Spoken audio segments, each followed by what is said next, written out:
explaining why homelessness happens can be really difficult. And it can be difficult because it's complicated. So there can be lots of different reasons why a person is experiencing homelessness.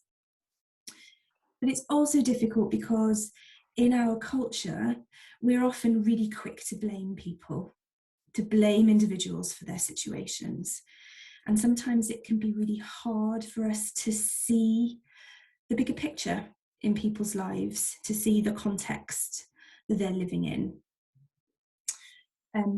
So if you think about a time when you've tried to explain something complex to someone, you might have tried using a mental image, you might have tried using a metaphor. And in homelessness, in talking about homelessness, we've got a really simple metaphor, a mental image for helping to explain why homelessness happens. And it's the idea of constant pressure.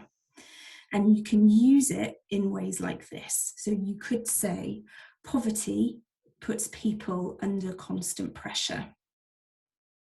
So living with rising rents, high bills, while you're on low wages, can really push people to the brink. And if something like becoming ill or losing your job or a relationship breaking down happens in these circumstances, it can push people to a breaking point and force them into homelessness. Somebody asks you, why does homelessness happen?